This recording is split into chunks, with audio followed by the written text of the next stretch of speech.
What's up, everybody? Welcome to Discourse and Chill. I'm Ian. And I'm your girl Reese. Now we mentioned earlier that we were going to do surprise topics. So today is surprise. I am going to throw a topic out to Ian, and I feel like it's something that everybody can relate to. It's something that I've kind of like come to terms with, and Facebook Look Back gave me the idea. So here we are. So today, Ian, I want to talk about my and maybe yours, my daddy issues. Oh, Um, okay. I used to freelance write for a few publications here in Fayetteville, hmm and one of my Facebook lookbacks told reminded me that I did a Father's Day article. Obviously, you do it the month before it's due. hmm So I did a Father's Day article, and I wrote about my hesitation in the beginning. I wrote about speaking to you about it, hmm telling my mom, and her response was, "Oh boy." And I just kind of want to talk through some of those things, if you okay. know. Okay, so I guess I'll start. Well, duh, obviously I'll start, but I am a product of divorce. My hmm mother and biological father were high school sweethearts. They got married. My dad went off into the Navy. hmm My mom, of course, followed after they got married. And it just didn't work out. My biological father thought his last name was Turner and not Oh wow. Johnson, and he was physically abusive, and hmm my mom would fight him back. Like, my mom has no fear, so like, Yeah. listen, you come for me, I'm coming for you, period. Period. And I think I get a lot of my strength from her. I think hmm my sister's attitude and rage and willingness to fight anybody definitely hmm comes from my mother. Yeah. Just because it's just what we're used to, I guess. Anyway, Okay. so it didn't work out. The last straw for her, she said he came home drunk one night, and me hmm and my sister were upstairs in the playroom. We used to live in Florida. We had this condo, and there's a playroom upstairs. So we were like running around in the playroom, and he's drunk. He hmm wants us to be quiet. So he gets the shotgun, and like Oh, anywhere he's hearing us run, he's like shooting up through the floorboard. So what? my mom grabbed a cast iron. Yes. Wow. So my mom grabbed the cast iron and like bopped him upside the head, grabbed us, and we left. We came to North Carolina, and I think I may have seen my dad that I can remember hmm twice since then. Wow. Um, yeah, so in this article, I spoke on, growing up, knowing that there was something absent in my life, hmm and the fact that me and my biological dad shared the same face. They say I'm the splitting image of this man. hmm I beg to differ, but biology.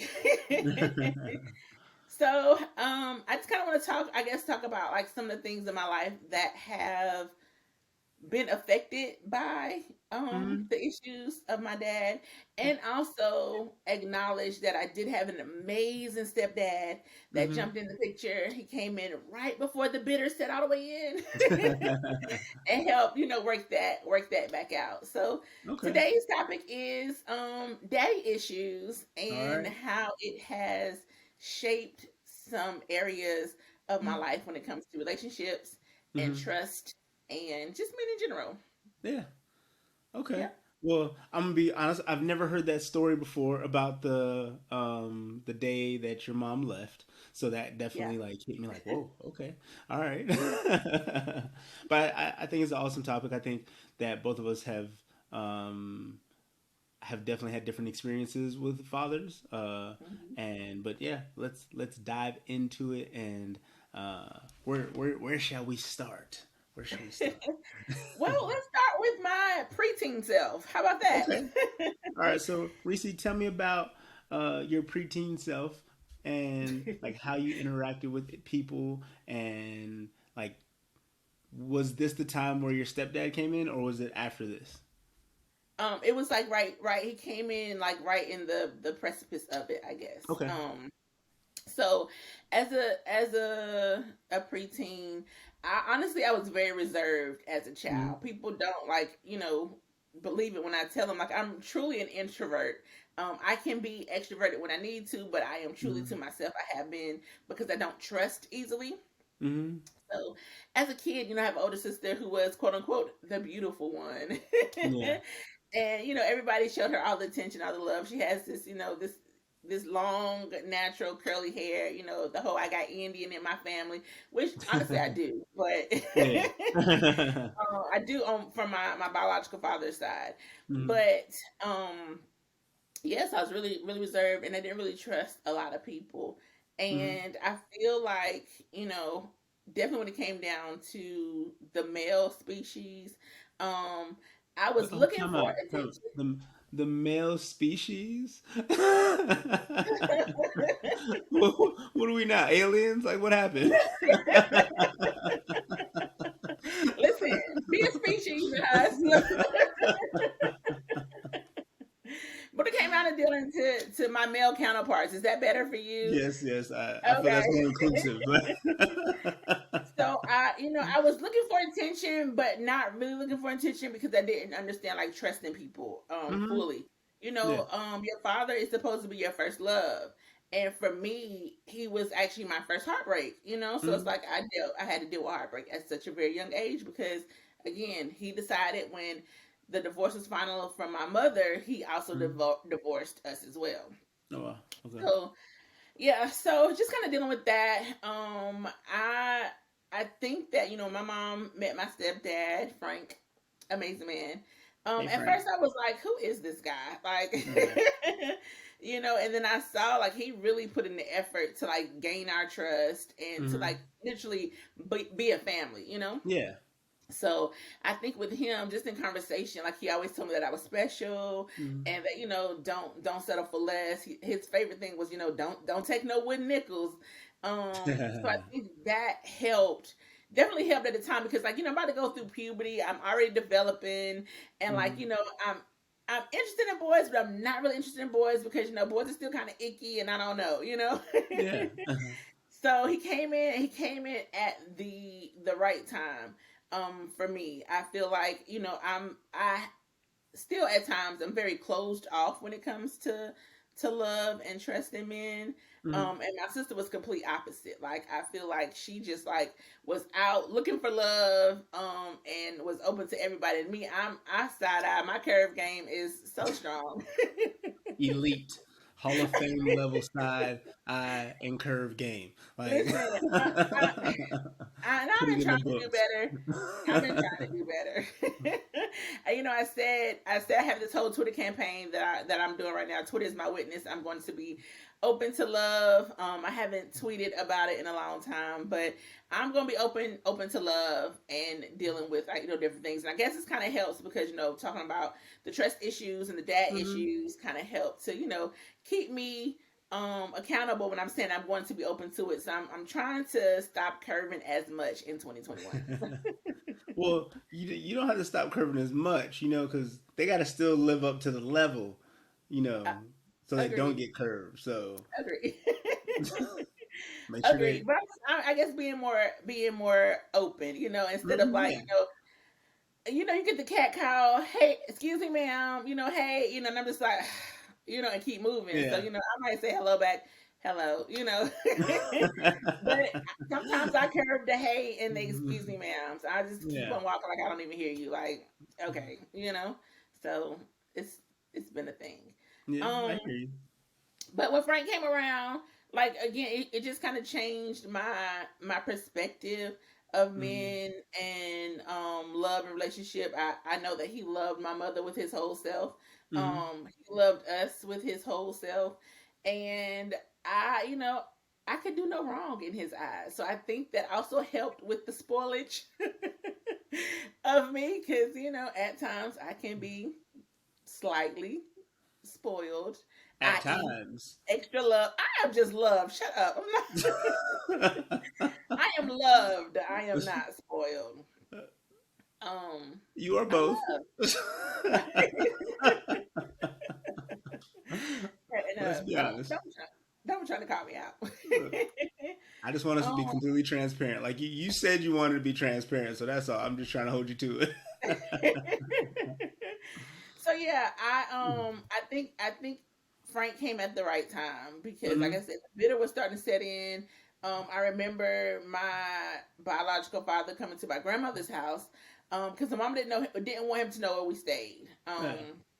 I may have been 8, 8 or 9 ish. I can't really Mm-hmm. remember. I may have even been 7. But he came and he was like, I'm sorry for not being there. I love you. I've always loved you. Blah, blah, blah, Mm-hmm. blah, blah, whoop, de, whoop, de, woo. And at that age, I was excited. Yay, my dad, Yeah. super excited for it. But then I didn't see him again until I was 14. Oh wow. And yeah, 14. And I think that was the last time that I have seen my father. Wow. I'll be 41 in June. Yeah. Yes. So, it's an issue. It's a soft spot. My Mm-hmm. sister has talked to him since then. There was a period of time where they were actively, talking to each other, Mm-hmm. and he was checking in, and of course he would say, I guess Reese is still mad at me, as if it was Mm. my job to reach out to him. Yeah. And I'm the child in the situation, so it's Yeah. like, how am I reaching out to you when you the one who birthed me? Like, I didn't birth you. Yeah.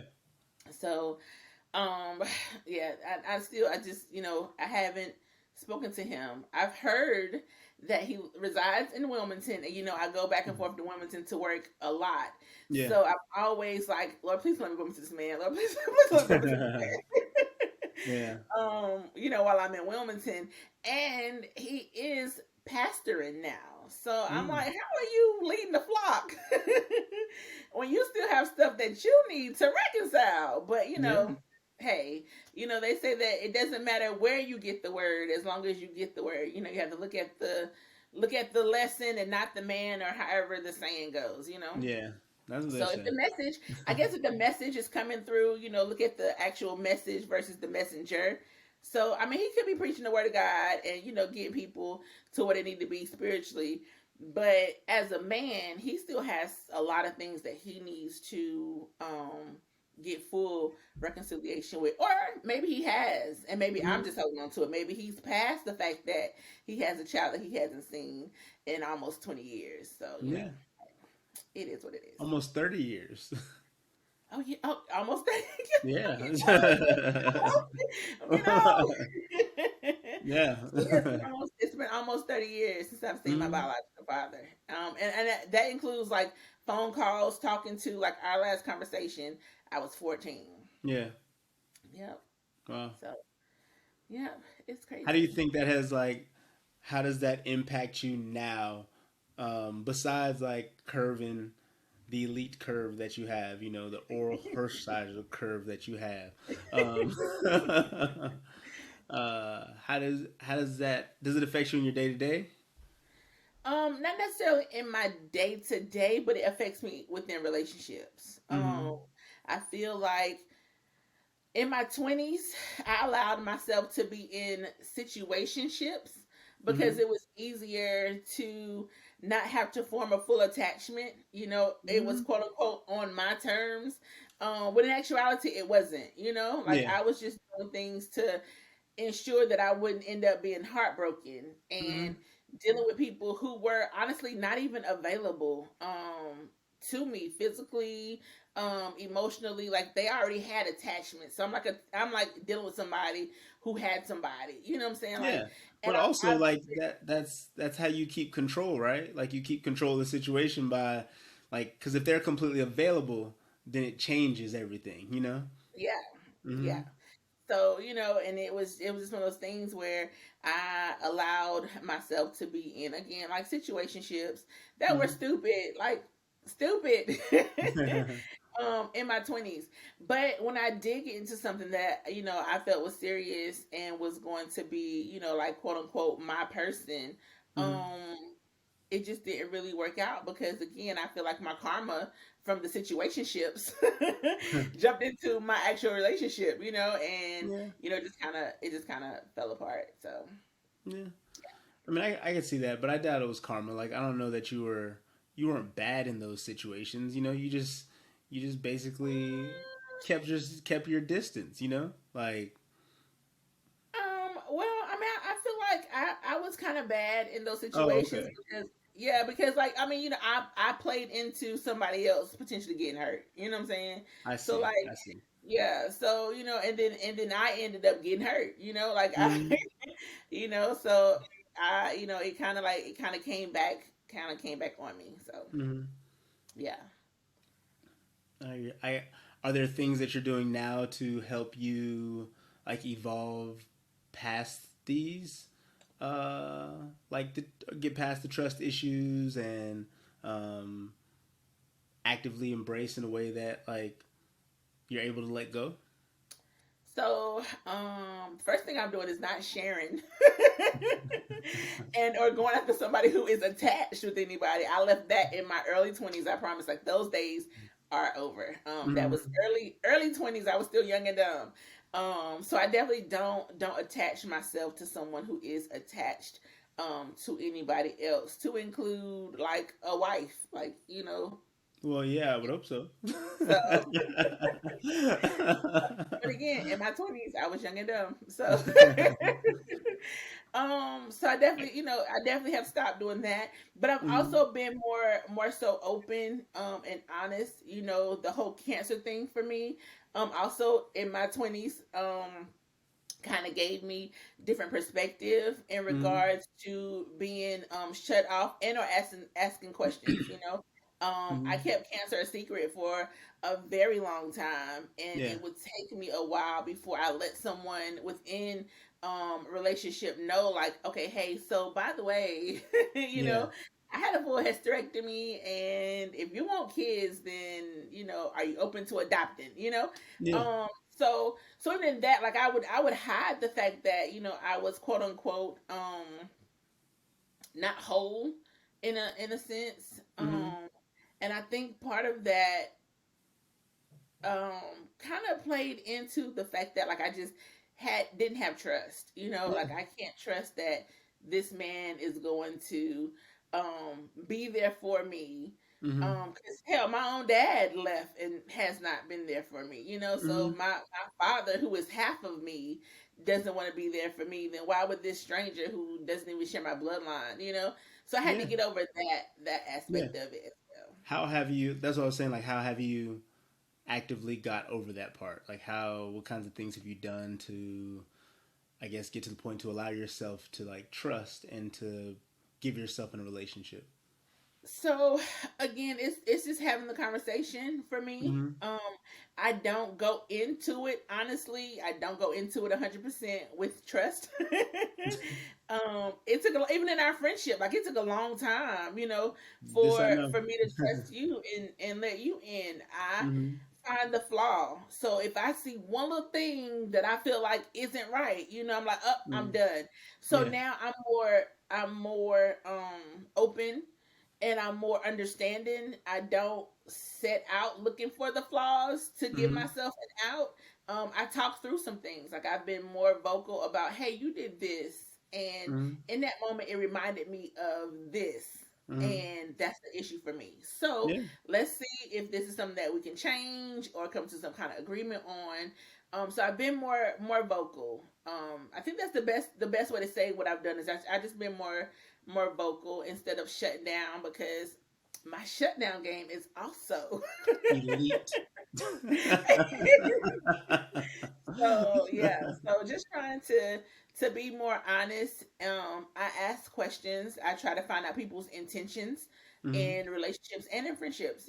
Mhm. I do have some really good male friends, and if sometimes the water seems like it's getting a little muddy, let me figure out what this is. Like make sure that I'm not misinterpreting what the friendship is Mhm. or the intention. So Yeah. just had to start being more intentional with my conversations. Mhm. Has been the best thing that I've done to try to help get me past.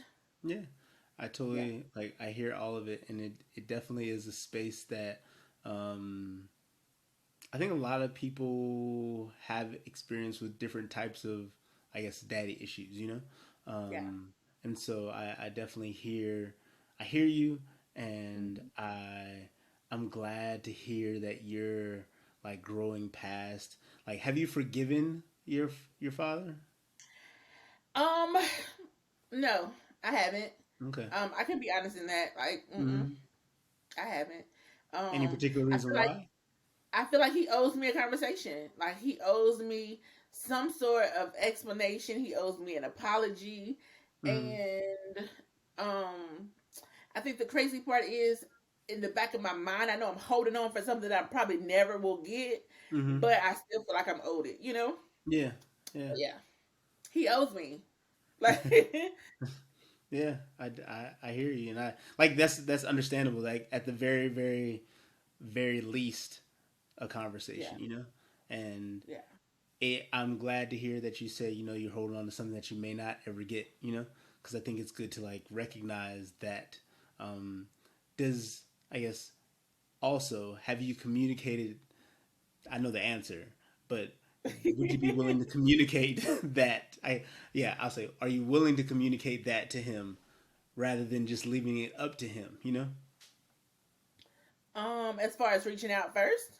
Yeah, like so you can get closure, and so you can, I guess, let go of the expectation or potentially get the thing that you are hoping for.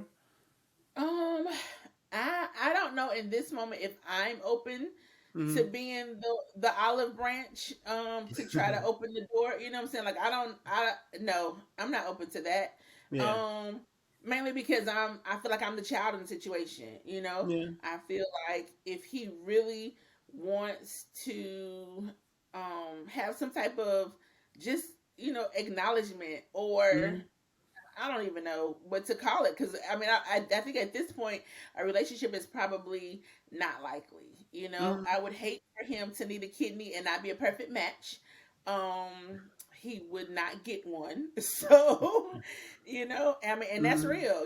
I mean, I'm Yeah. at a point when it comes to him, he has to be the one to make the move and not make like little comments about I guess she's still mad like Hmm. why would I not be upset to have to go Hmm. through my childhood without again half of me so Hmm.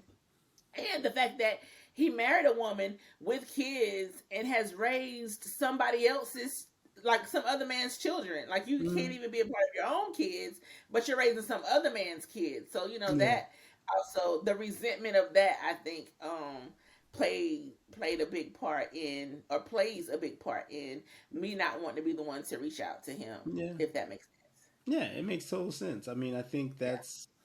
that's the part that's the most difficult in the situation, Yeah. because I from my experience, like with my parents, like I know there's instances where I don't want to have to be the uh the bigger person in the situation. But Yes. some like but sometimes I've learned that it's important that like it is different because I have a relationship with both of my parents, Mhm. uh and but I know like in both of them I have to be like sometimes I have to like keep my mouth shut when I really want to speak, and sometimes I got to speak when I Yeah. really want to keep my mouth shut. Yeah. Yeah. Yeah. So, but that definitely comes from like I guess the relationship that we have, and it comes from the time that has been spent and the trust that is there inherently, because Yeah. how they have showed up in the past, and so I understand where you don't necessarily want to expose yourself to Mhm. reaching out and potentially like not getting a response or not getting Yeah. the thing that you want. So Yeah. I definitely hear you. Uh, Yeah. I just also want you like I want happiness for you, and I know like since I've known you, this is something that um, it sticks with you, and I don't know. Part of me like wishes I could be the olive branch and reach out for you, so you can get the clarity and not necessarily the response you need, but a response so you know exactly what it is. Because like Yeah. right now it's like is it Pavlov's? No, that's not wrong. Uh, anyway, I was gonna make a reference to there's a scientist where there's a box with a cat in it, and until you open the box, you don't know if the cat is dead or alive. So in that moment, there's like a void. And so like in this situation, it's like that. Mhm. It's like there's this box with like what it could be or class or what it is, you know. And until you open Okay. that box, you're not going to know which direction to go. Um, Okay. that's all. And so I want you to be able to open the box so you can say like, okay, like this is not going to be what I want it to be, so I can let this go and move on, you know. Or this is I put the onus on him, and if he wants to speak to me, he can reach out, and we can like try to like have conversation, and maybe down the road we could try to have a relationship, you know. Yeah, I think for myself, I definitely am not about to allow him the opportunity to disappoint me again. Yeah, So I yeah. think like my resistance is you've disappointed me for so they divorced when I was 3, so she left probably when I Mm-hmm. was like 2.5 ish. So for 39 years, you've disappointed me consistently. So why am Mm-hmm. I giving you why am I opening myself up to give you another opportunity to want to be a disappointment again? I'm not gonna put myself through that hurt because I've been hurt before. So Mm-hmm. in that regard, I definitely am not going to be the one to reach out. Yeah. And then like say he does reach out to me, right? So I need to make sure that I'm in a point where I'm even open to having a conversation with this man. Like, am I really going to give him opportunity to apologize or tell me his side.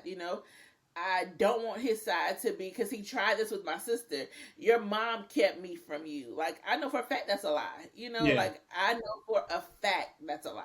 Yeah. So he said to my sister, "Oh, your mom kept me away, and I couldn't find you all." My grandmother has lived in the same house for 70 years. Yeah. So you can't say that you can't find us because when you found me when I was 7 or 8, you pulled up to my grandma's house. So Yeah. and all this time, you can't say that you couldn't find me. And the crazy part is, I lived right around the corner from my grandma. Like I grew up Yeah. in the neighborhood was a circle. So my grandmama's house was like point A. We would walk through my grandma's backyard right into our backyard. There was a little path. We call it the Mm-hmm. path. Everybody in the circle walked through the path. Yeah. And we walked from my backyard and from my grandma's backyard into our backyard. So Yeah. it wasn't like you couldn't quote unquote find me. You Mm-hmm. never tried. Yeah. So yeah, you never tried. So Yeah, but um also that's like how people like deflect responsibility. You know, when they're ashamed or they know that they're wrong, they try to like put the onus on others in those instances. You know. right. So Mm-hmm. if the opportunity presents itself, and in the midst of it, if I feel that that's what he's doing, trying to place the blame somewhere else, that it's done Mm-hmm. for me. Like if he can't approach me, even if I mean, for all I know, he don't even want to. Yeah, yeah, But in the event that he wants to, if he doesn't come with full transparency and honesty, then he's wasting his time. yeah, Like it would be hard to try to build an acknowledgement, because I mean I would acknowledge him, but I would definitely wouldn't walk into a relationship. But yeah, to build acknowledgement with you on the basis of lies, like yeah. I can't, like I'm over it, when it comes to Mm-hmm. that. But I do know that it still plays a part in my day to day when it comes down to how I allow myself to open up to people. Yeah, absolutely. And like also I hear there's a conflict there, you know? There's a conflict Yeah. in that you want him to reach out, but you're not sure you're open enough to reach out. And if Yeah, he does reach out, he better come with his A game. Because if you don't come with his A game, then it's a problem. yeah, there's a bunch of ifs and wins, and then and you know, Right, and yeah, then I think to myself, like, is it fair to me to try to put stipulations on how he reaches out to me? Like, yeah, but that's legit. you need to apologize, but it has to be like this. So Hmm. even in that is me trying to control the situation. Yeah, Um, because you want to manage, you want to be able to manage your feelings at the end of the day. Like you don't want him to have any power to like hurt yes, you again because he really hurt you the first time. So I mean that's yeah, definitely understandable. And I hear that you want to control it, and you also don't want, like, from my perspective, it sounds like you want an apology and to be able to acknowledge, right? Like that's the path that you want the most. You don't want there to be any other path. Like you don't want him to lie to you because then that's going to hurt your feelings and that causes hurt. And you don't necessarily want him like completely gone, you know? And you know if he approaches you incorrectly, it's just going to be done, you know? Yeah. So Yeah. I don't know about the not wanting to be completely gone part. Um, Well, if that's the case, then I feel like it'd be really easy to just like if he does want to approach to just allow it, you know? From my perspective. Not easy. I maybe. don't only say easy, Yeah. but Okay. definitely not Okay. easy. I don't want to Yeah. misspeak. But definitely it seems that uh like I think any the conversation is going to be hard no matter what, you know? Yeah. Um but to also like just allow the conversation, like if he reaches out and you allow it and he reaches out and you don't allow it, it's still gonna be difficult, you know, Yeah. in that moment, Yeah. you know. So it Yeah. seems that if both options are gonna be difficult, then allow the conversation, you know. Yeah. Yeah. Yeah, it's one of those things, something that I still struggle with when it comes down to having the father conversation. Hmm. Anytime anybody asks about my dad, I immediately jump straight to my stepfather. Yeah. Again, Frank was amazing. He unfortunately passed in 2007 to cancer, but he was the one who told me to leave Fayetteville. Hmm. I was really reluctant to go. He was in the hospital and Hmm. he'd been in there for a while, and he was like, listen, baby girl, I have lived my life. Your mother has lived her life. You can't sit here, stuck around Fayetteville waiting on us to figure out when you were gonna live. He's like, this is Yeah. your opportunity. And he told me, he said, you need to pack your stuff and you need to go, like live. Hmm. So that meant everything to me. And yeah, here I go. um Here you are living. Yeah, so when it comes down to fathers, it's always gonna be like Frank is my dad. Yeah, for sure. But that other guy, I don't think he realized how much like damage he did. Hmm. Um, Even still, here I am about to be 41, and it's really still a sore subject at Yeah. times. So Yeah. yeah, just trying to move past the weight of anger that I Hmm. that I still have when it comes to him. Yeah. I hear it, you know, like I've heard it before and in this conversation. Like I definitely hear there's a lot of like it's a big sore spot, and it's a sore spot that you both want to get rid of and don't want to let go, you know. And that's a very Yeah. hard space to be in. And I totally understand, and no, I don't totally understand, but I empathize completely, and I stand like with you, and I definitely want you to be in a place to where you can just rub that sore spot away. Just not saying it's ever going to Thank be that you. easy, but I definitely want you to know that like you have all the support and all the empathy and compassion and love that I can muster for you. I, um, I definitely appreciate it. Like, hmm. and you as my friend definitely have made me feel loved. And I said all the time you have also contributed to me being spoiled. So thanks.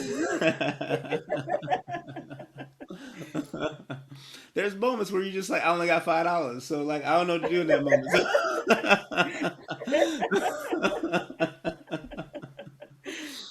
Sometimes you have to pull out. I only got $5 moment. Sometimes it And I want you to happens. spend your last $5, so I got you.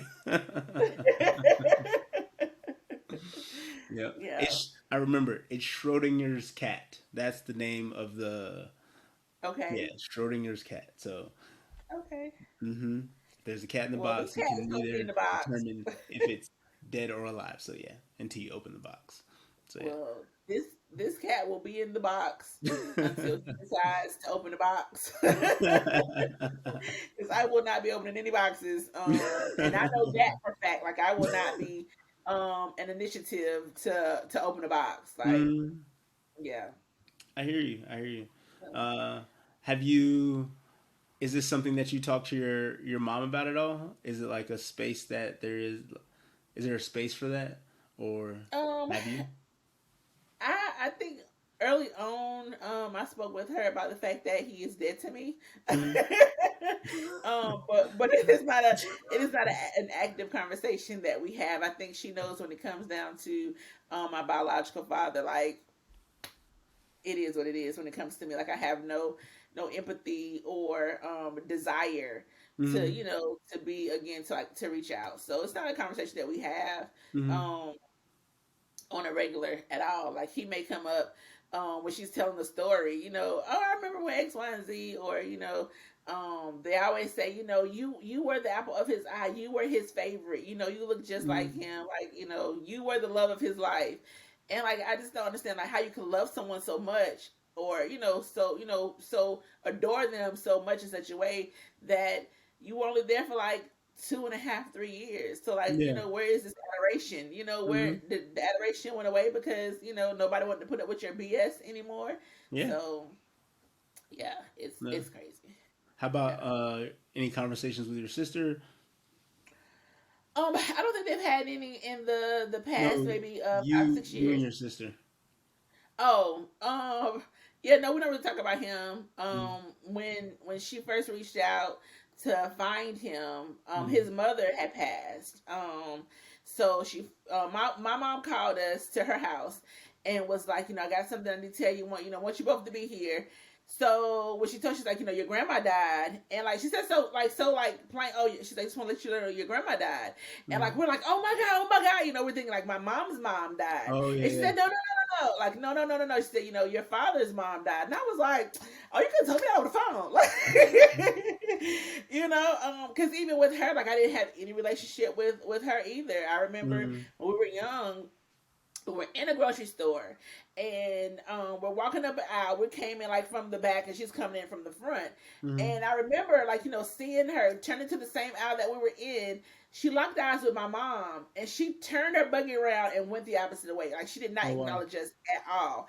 So Mm, and I remember seeing like almost the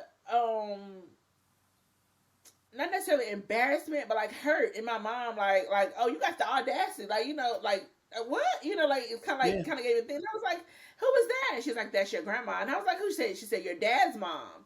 And like just knowing, like, well, dang, even she didn't want to have anything to do with us. Mm, Once the divorce had gone on between my mother and my father. yeah. Um, and I don't know if maybe she had some resentment for towards my mom because my mom left Mm, when in actuality she stayed in the abusive relationship. I found out that my father's father was a very mean man and he was mm, also abusive, yeah. and she stayed, she endured it. So Yeah. maybe she resented my mom for being strong enough to get out, I don't know. But the fact that she, didn't acknowledge us at all, we didn't have any type of relationship when it came Yeah. down to my father's side of the family. I think there's a lot of a large history of black women enduring abuse.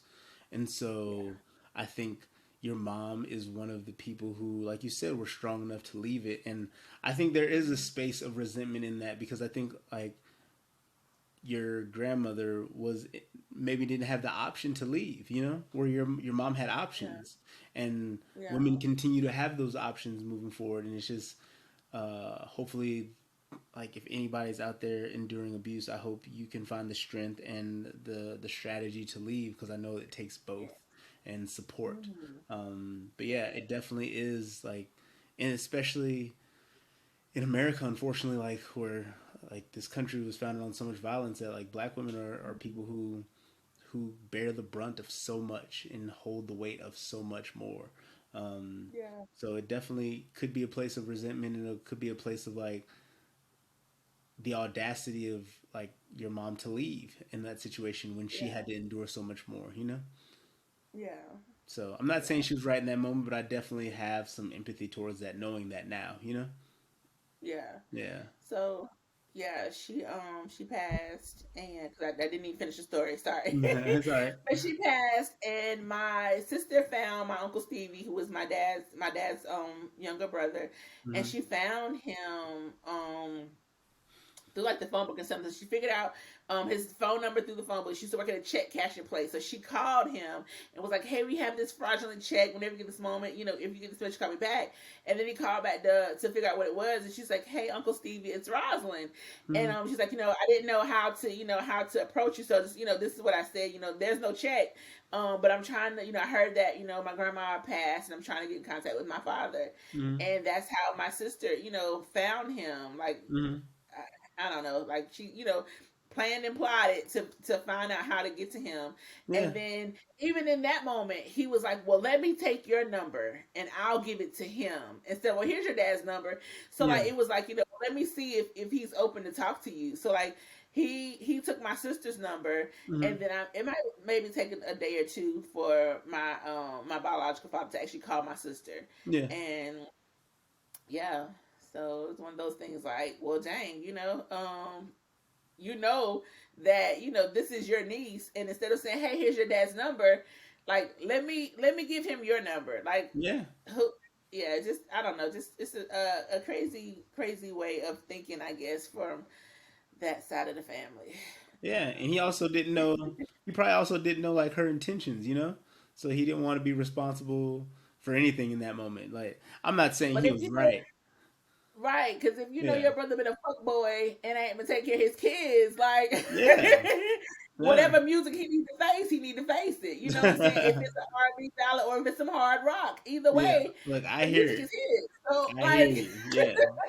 He gotta yeah. definitely gotta So face the music, and it's. I'm glad he called quickly. I guess within a day. yeah. But yeah. So I guess where, like speaking about all of this, I guess where, as of today, like where are you, like emotionally, and where do you hope to be going forward? Um, I think emotionally, when it comes down to my biological father, I still house some anger and resentment. Mm-hmm. um I do want to go forward and like release a lot of that, because it's more so mine and not his. Mm-hmm. Like he has gone on and lived his life and taken care of another man's children. So in my opinion, he could care less. Yeah. So I think I've been holding on to this idea of, he's gonna reach out, he's gonna apologize, like, he's gonna be super apologetic and it's gonna make sense. And then, like, again, I can begin to acknowledge him. Mm-hmm. um but again, that's mine to release and not necessarily his. So I know that, so Mm-hmm. going forward, I want to be able to start just releasing all of this that I'm holding on to, because again, it's mine. He In my mind, he could care less. Yeah. And I could be wrong. However, his actions are not showing Yeah. Yeah. that he cares. So going forward, I want to be able to release the resentment and the anger and just, be able to be. Yeah.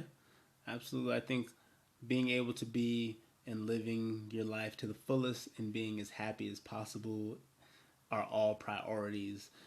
Whether that includes him or doesn't include him, you are an amazing human being. Like, I am Oh, definitely fortunate to know you.